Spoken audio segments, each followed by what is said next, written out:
HVAC people! Alright, so today I am going to be doing a maintenance on a condenser unit. The air handling unit, or the furnace actually, is very old. Straight cool split system. I think this is a 5-ton Goodman. But the furnace is old. Ain't much I can do with the furnace, but I will be washing the coils on this one. I've pretty much been doing this every year for them. So the coils look pretty good. Actually, when they look this good, if you keep them up every year, I can just wash them from the outside in. No need for me to take the top off, because as you can see, the coils look pretty good still. Ain't much dirt on here. Back here, it's a lot of rocks and stuff also. I think kind of help.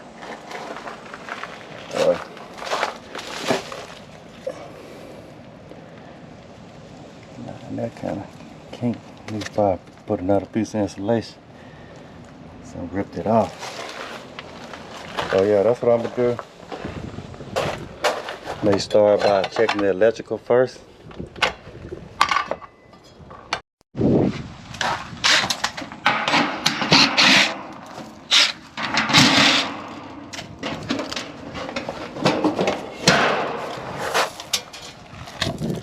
Alright, so I pulled my disconnect. Now we'll be verifying voltage.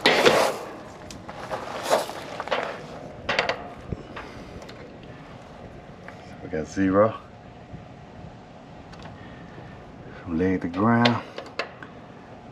Got 0. Alright, so the contact is pulled in. We gotta be careful with that one. We're gonna discharge the capacitor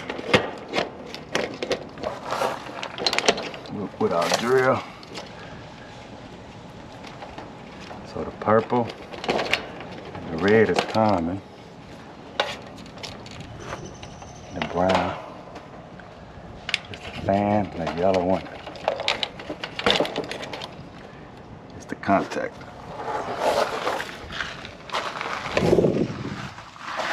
Alright, so I'm gonna use my little handy dandy capacitor tester here, which is very accurate. So this black one is for common, which was the 4-prong, and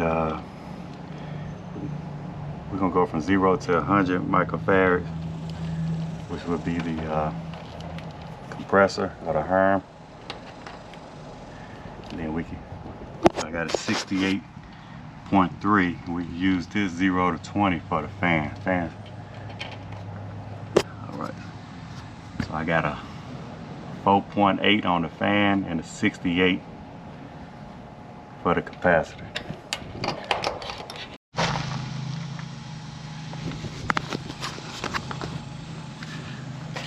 Alright, so I'm just gonna check and see what size cap this seal.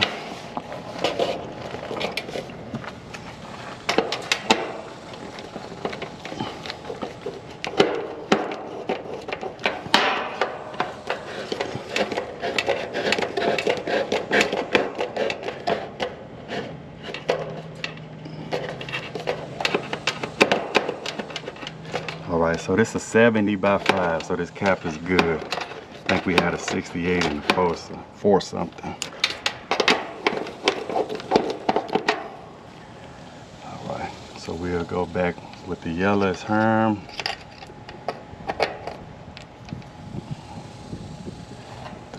The purple is the common. This red is the common.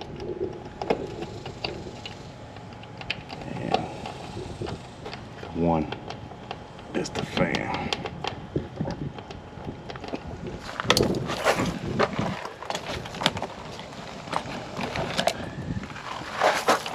I tighten the fan up a little bit.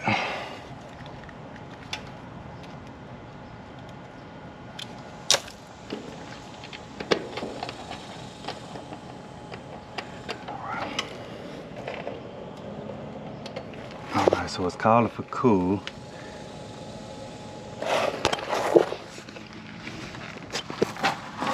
go kill the thermostat. All right, so it's not calling anymore. So I am going to ohm out the contactor.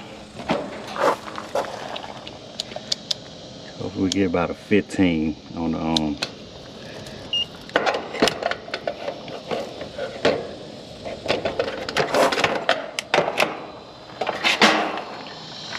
Alright, so all I'm gonna do is go on both sides of this contactor here.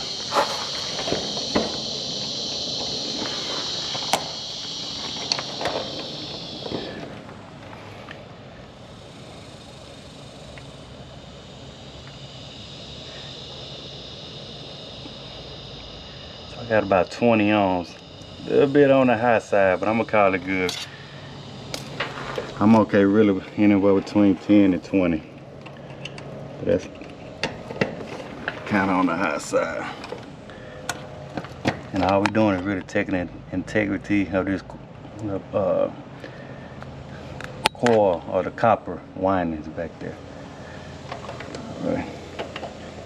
Make sure we got good connections on the contactor. And it's a simple system. This basically the only thing you have in here is a capacitor and a contactor. How many components? 1, 2, got the compressor, which is 3, fan motor, 4, and the coil. There's 5 components of the condenser unit.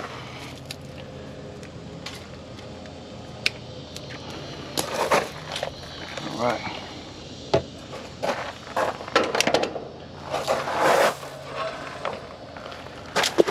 Now I'm gonna turn it on and go ahead and check my amps on my fan and the overall unit and the compressor.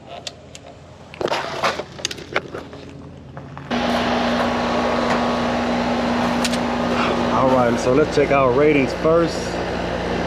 For the fan motor, we got a 1.3, and for the compressor, we got 25.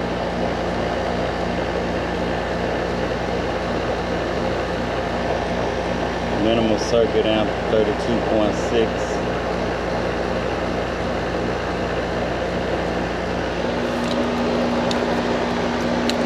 All right, so the only thing is that motor and the compressor, so we can check the overall amperage of it, which is 18.6 amps.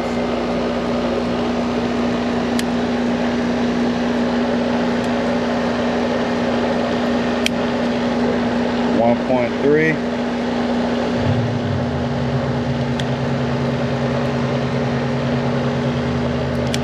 for the fan. I got 17.8 for my compressor. So remember we rated for 25 on the compressor. Remember overall was like an 18 something. So basically you just add that up.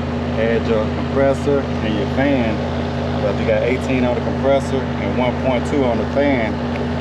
That's gonna be what you got right there over the overall unit, 9.3. So you add your compressor and your fan up on your 2 black wires. It should add up to the overall average of the unit. So everything is within specs. Remember I had 25 is the max on the compressor and 1.3 on the fan. That fan is kind of borderline, but 1.3 on the dot. So it's not over amping, but it's right on time.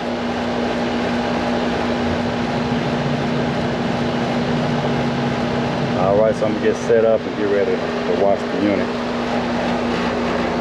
And I'm gonna go ahead and check pressures afterwards too, because the evaporator coil has been changed out about a year ago, I say.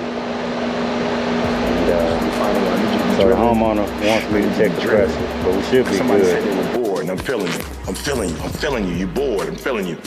I got a 3.5 after I got kicked out of college when I came back 3 years later. And people say, how did you get a 3.5?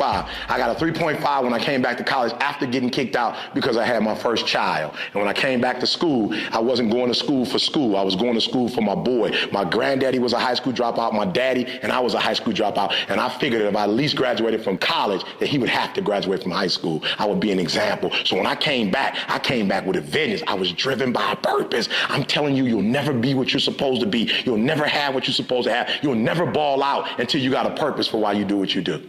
The people who blew up, they blew up because there was something that was going wrong in their life, and they took that pain and they turned that pain into something. You will never, ever go to class, and you guys are spoiled. Do you know what it's like to go to class in Michigan in December? It's 10 inches of snow and they don't close the school, and it's minus 10 degrees and you still got to go up and go to class? How do you go to class when it's 10 degrees and 12 inches of snow? You know how you do it? Because you know your mama broke and she working 2 jobs and taking out a loan for you to go to school. I laugh at kids whose parents are broke and they up there partying like everybody else. Your mama broke. You went to school, listen to me, some kids when they go to school, they just going to school to keep the legacy alive. Their mama already got money. Some of us, we taking out loans to help we taking out loans and sending it home so people could pay rent. That money ain't even going to college, and we still going to parties, we still clubbing. Listen to me, nothing against fraternities, but I've had students. One dude had a 3.2 GPA and got in a fraternity his freshman year, and it went down to like a 1-something. I'm saying, what kind of brotherhood is that when you got my man up at 2 o'clock in the morning washing your car and going to get you groceries when you should be helping this kid to study? Now he can't get into College of Business, but he got Greek letters. He didn't come to school to get Greek letters. That's a bonus. He came to school to get a degree, because if you walk out of here without a degree, you came up short. So you got to be driven. I'm driven, y'all. I get up every Monday and do TGIM. I drive home, get back to the airport, 1.5 hours drive, back and forth almost every single day, because I'm driven. I want my son to have a better life than I had. I don't want my son begging like I had to beg. I don't want my son to ever think he got to sell dope or he got to steal from the mall. I'm driven. I want my daughter to know what it's like to have. I'm driven. When I was at the Michael Jordan Classic the other day and I opened up that whole conference, people like, E, you speaking at the Michael Jordan Classic. How do you feel, bro? You made it. I said, I'm hungrier than I've ever been before. Knock the PVC loose. If the glued fittings are not glued property or over time, like you see these old units in 1974. So even when this thing was originally installed, they probably could have glued it right. But you do run the risk of knocking a pipe loose in the wall. But with these gauges right here, this manifold on here, or this regulator, it has a pressure thing on here, but you don't have to go full force with it. If I want to go full force, that's full force, but you can even play with the full force. But like if I was purging or brazing, I just want to purge it, that's kind of like a gallows gun right there. But like I say, you do run a risk, but no risk, no reward.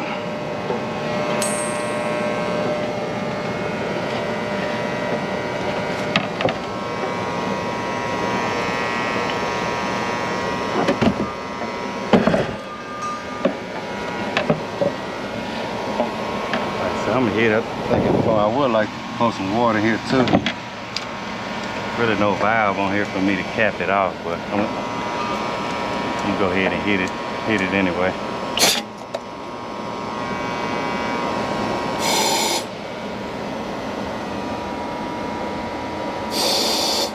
So I just hit it a couple times. That's fine. Especially with it open going both ways though, you're not gonna knock anything loose. I got it full force right now.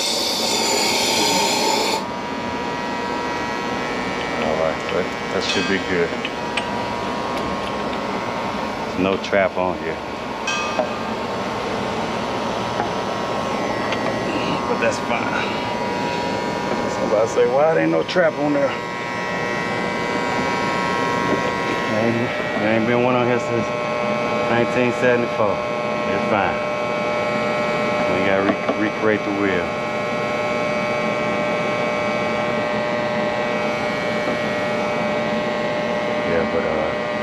gonna try to get about 1 more year out this unit here. I replaced the blower motor in this unit. Man, it's difficult to get real hot in this attic. You gotta go like on both sides over there to get to the motor.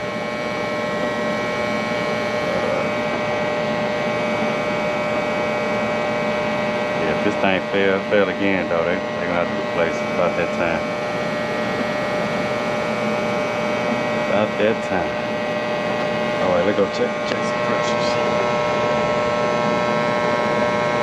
This is 1990. Still what, 31 years old. Definitely got their money worth out there, man.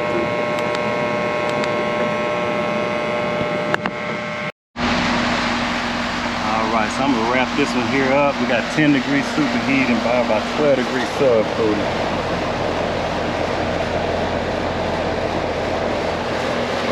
It's kind of warm in the house because I had it off for a while, and the return is right by attic ladder hatch.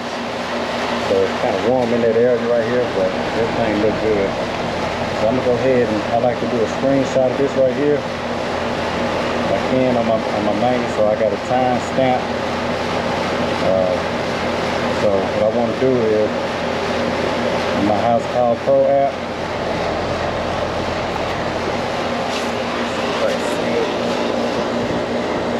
So in my app, there's a I can attach photos. Let's take a photo. Let me go back. Select from library. So I just go right here, small. That's the screenshot I just took. So on this PM, I know exactly what my pressure was, because I did replace the evaporator cork. I had a leak in this system. And I can go back to my history of this unit also, and it'll show me my screenshot of a year ago of what my pressure was. Of course, it probably got different temperatures. I probably can, let's go to the, go to weather here. I probably can screenshot the weather too if I wanted to. Tuesday, Houston says it's 96 degrees right now. Oh shit. Yeah. So it says current. So it's 96 degrees currently. So I'm gonna go back to my app. Going to put that on the job tag also, or a photo. Select from library. So I'm gonna put, so now I know around what temperature, give or take wind and shade, you know, give or take a degree or two. And I also, I'm gonna take a photo.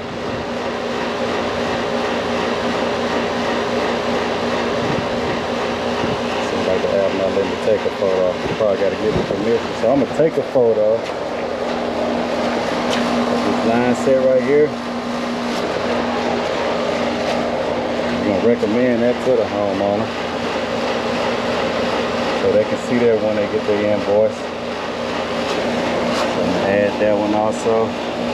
Other than that, everything else looks pretty good. I don't really try to do a lot of upselling. Try to give them what they need. So I got those 3 photos. And all I got to do now, like I say, $149.99 for the tune up. And I just send them the invoice. Done. And also, already on my way at 12:41, I started the job at 126. Up at the end of that 244, I just put finish right here. The customer will get a text message, and also in that text message showing that it's complete, they will get a alert or something to ask them with my Google business link, and they can add a Google review if they like it. All right, anyway, thanks for watching this unit here. Look like she's running good. Just a little quick routine maintenance on it. We're good to go. Thanks for watching.